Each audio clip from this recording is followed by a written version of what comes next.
پەروەردیگارە، عیبادەت و پەرستنەکانمان لێ وەرگرە. بەڕاستی تۆ خوایەکی بیسەر و زانایت. بمان خەرە سەر ڕێگەی تۆبە و پەشێمانی، چونکە بەڕاستی هەر تۆ تۆبە وەرگر و میهرەبان و بەبەزەیت.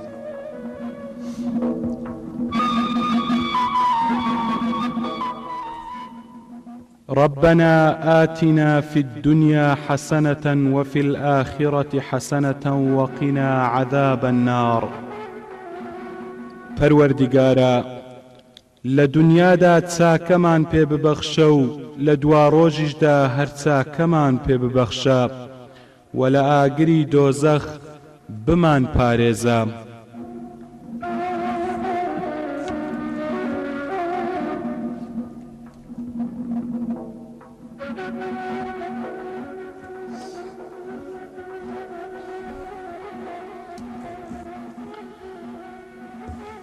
سمعنا وأطعنا غفرانك ربنا وإليك المصير.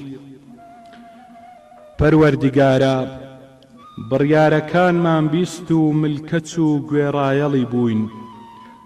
داوای لێخۆشبوونت لێ دەکەین و سەرنجام گەڕانەوە هەر بۆ لای تۆیە. خودایە، ئەگەر بە هەڵەدا چووین یان فەرامۆشیمان بەسەرداهات، تۆ لێمان مەگرە. خودایە، بار و ئەرکی قورسی وا مەخەرە سەرشانمان کە پێمان هەڵنەگیرێت، وەکو دابوود بەسەر شانی پێش ئێمە و کەسانی تردا.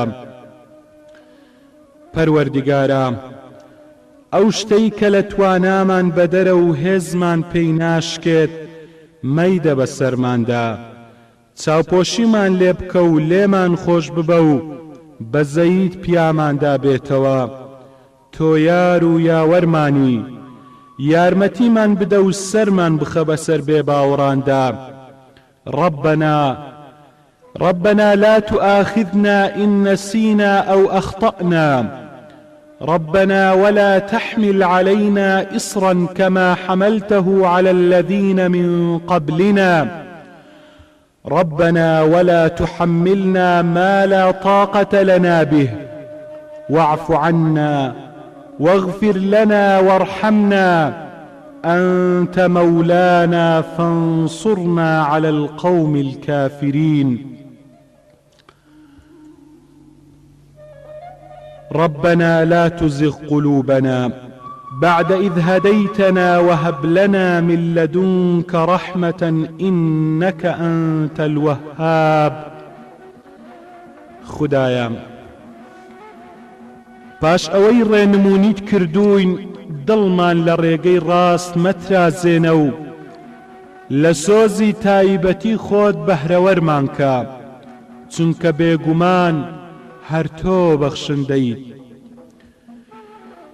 پەروەردیگارە، ئێمە ئیمان و باوەڕمان هێناوە و سا لە گوناهەکانمان خۆش ببە و لە سزای سەختی دۆزەخ بمان پارێزە.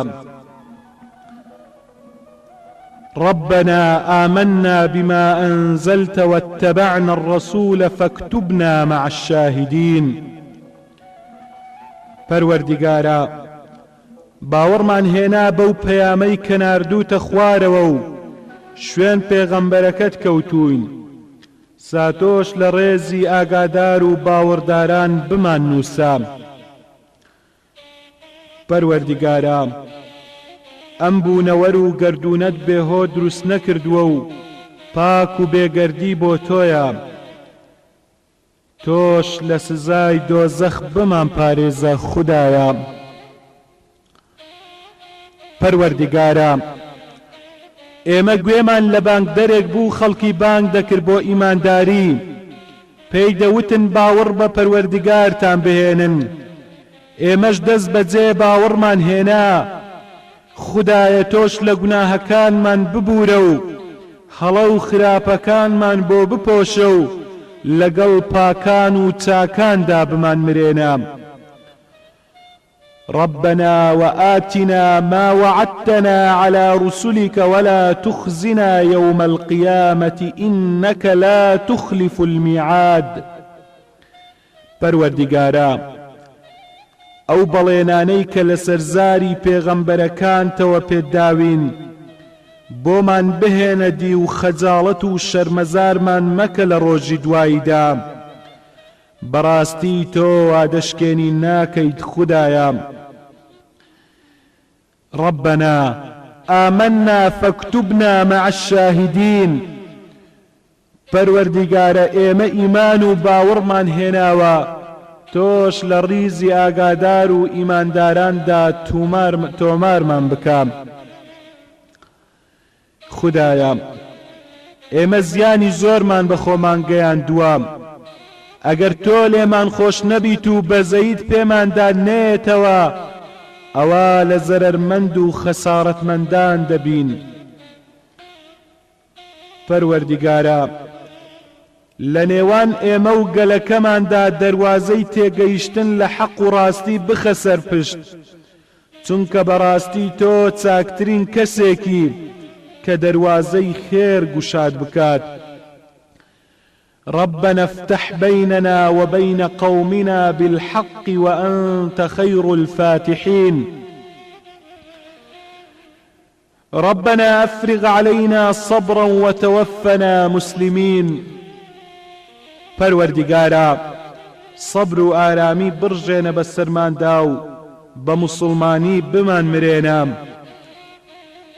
پەروەردیگارە لە ڕۆژی لێپرسینەوەدا لە گوناهی خۆمان و دایک و باوکمان و خێزانمان و سەرجەم ئیمانداران خۆش ببام خودایە لە سۆز و ڕەحمەتی تایبەتی خۆت بەهرەوەرمان بکە و هەموو کارێکی پەسندمان بۆ ئاسان بکە و ڕێنماییمان بکە بۆ بە ئەنجام گەیاندنی خودایە ئێمە ئیمان و باوەڕمان بە ڕێبازەکەت هێناوە تۆش لێمان خۆش ببە و بەزەیت پێماندا بێتەوە چونکە تۆ لە گشت میهرەبانان میهرەبانتریت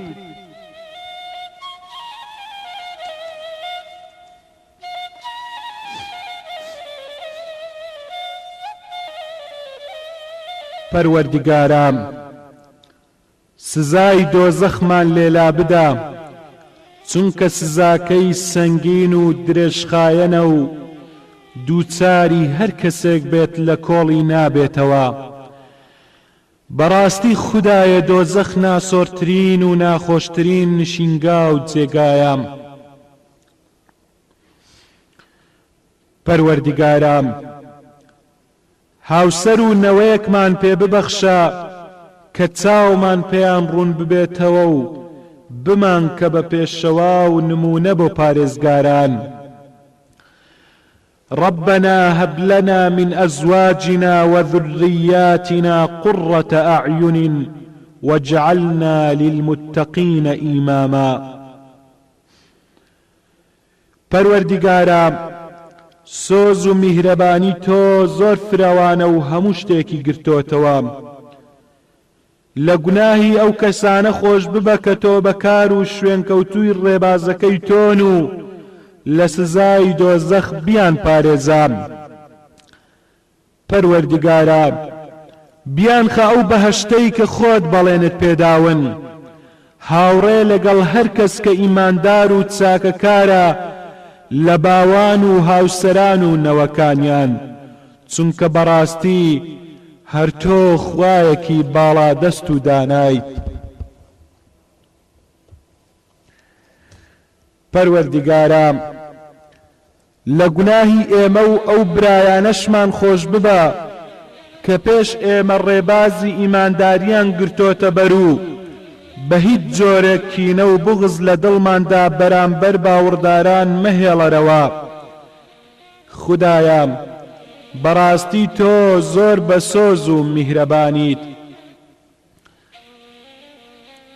پەروەردیگارە ئێمە تەنها پشتمان بە تۆ بەستووە و بەرەو لای تۆ ملکەچانە دەینەوە و سەرنجام و ئاکامیش هەر بۆ لای تۆیە.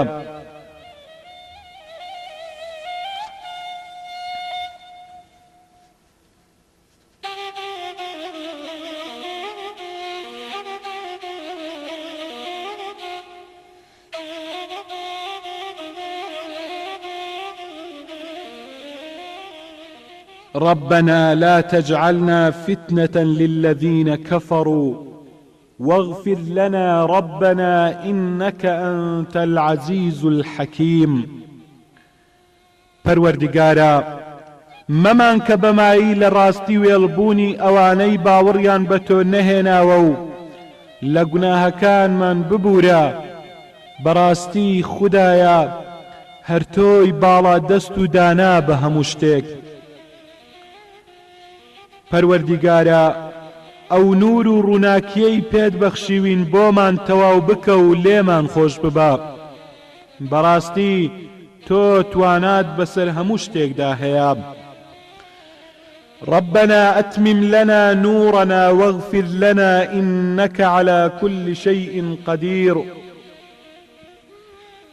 خدایا بەسۆز و بەخشندەی خۆت نەوەیەکی پاک و چاکمان پێ ببەخشە و بێگومان تۆ زۆر دوعا و نزاگی ڕادەکەیت.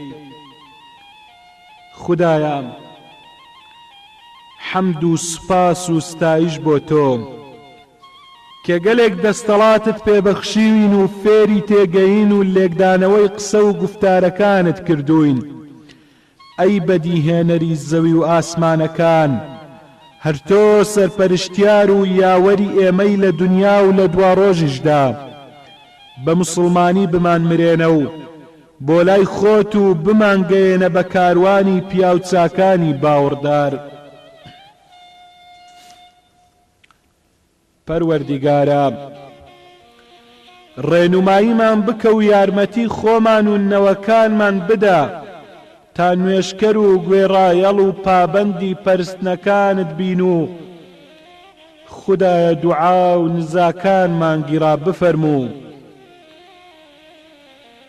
پەروەردیگارە لە دەرگای ڕاستیەوە بمان بەرە ژوورەوە بۆ هەموو کارێکی خێر و پەسند و لە دەرگای ڕاستیشەوە بمان هێنەرە دەرەوە و بە سۆز و بەزەیت یارمەتیمان بدە و بە بەڵگەکانی ڕاستی پشتگیریمان بکە.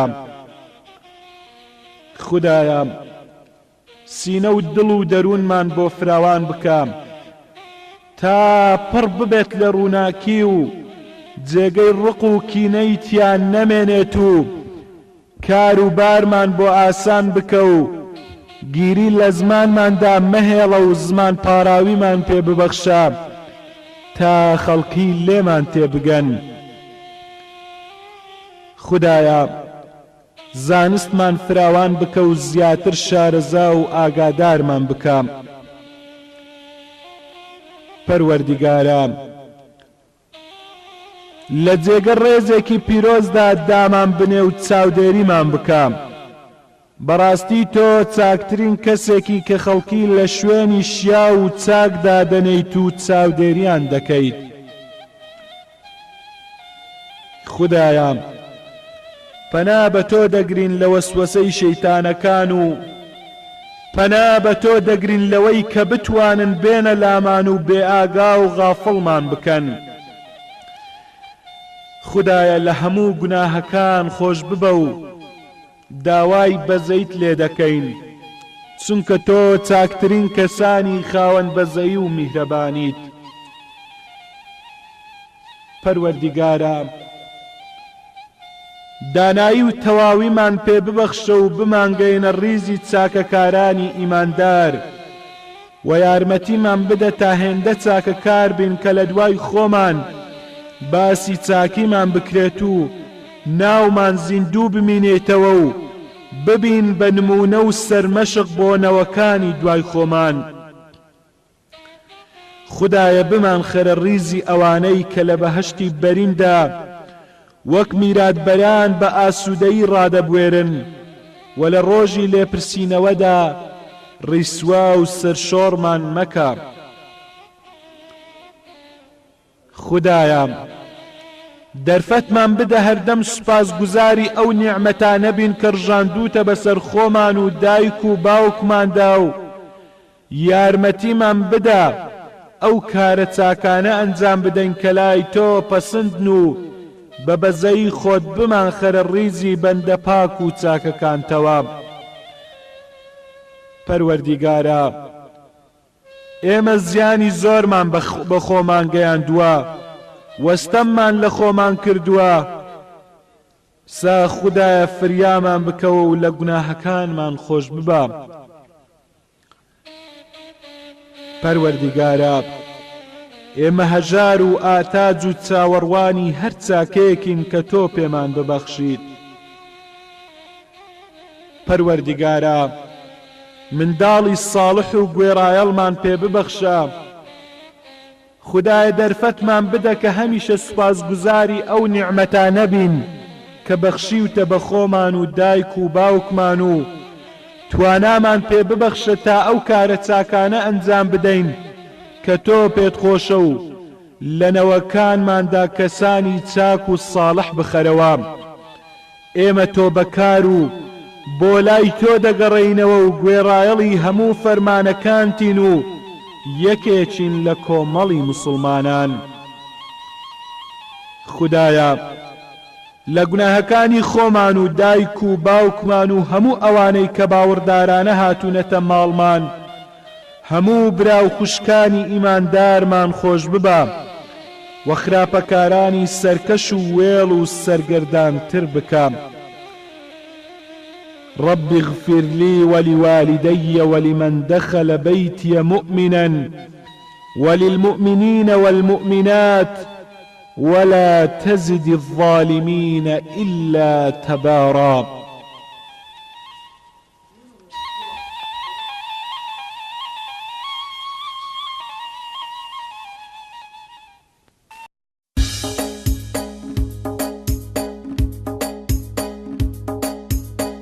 أي خدايا لجيجاوي نفسي عاصي درم بينا بباراني مهر سوزت سوزي بوجيان بينا.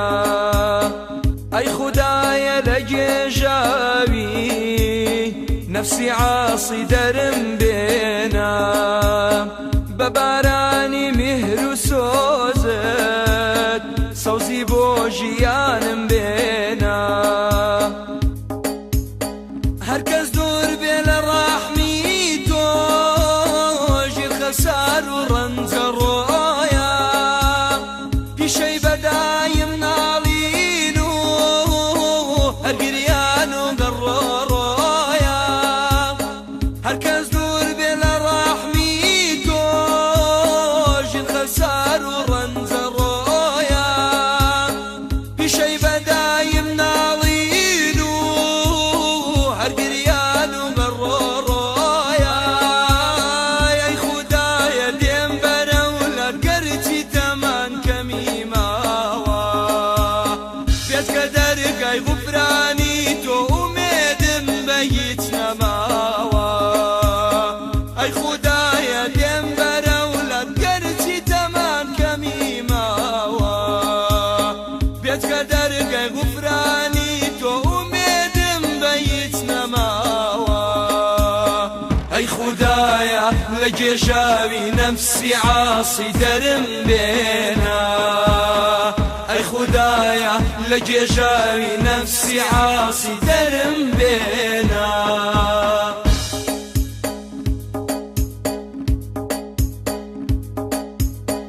اي خدايا لجيجاوي نفسي عاصي درم بينا بباراني مهر سوزت سوزي بوجيان بينا.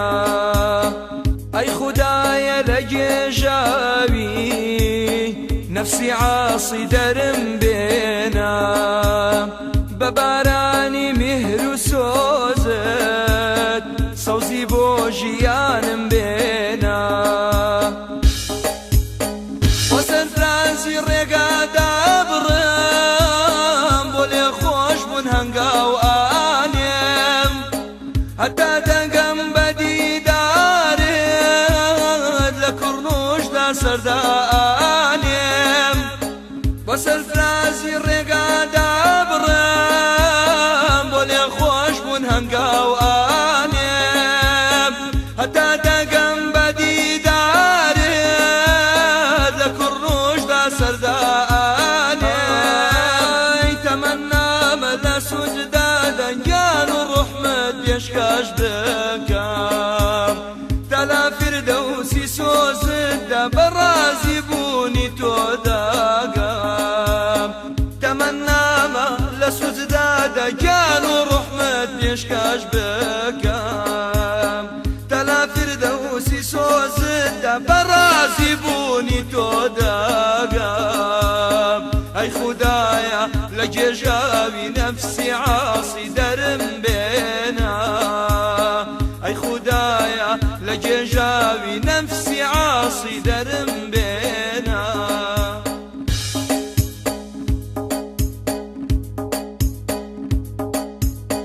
ئەی خودایە لە گێژاوی نەفسی عاسی دەرم بێنا بە بارانی میهر و سۆزت سەوزی بۆ ژیانم بێنا ئەی خودایە لە گێژاوی نەفسی عاسی دەرم بێنا بە بارانی میهر و سۆزت سەوزی بۆ ژیانم بێنا ئەی خودایە لە گێژاوی نەفسی عاسی دەرم بێنا بە بارانی میهر و سۆزت سەوزی بۆ ژیانم بێنا ئەی خودایە لە گێژاوی نەفسی عاسی دەرم بێنا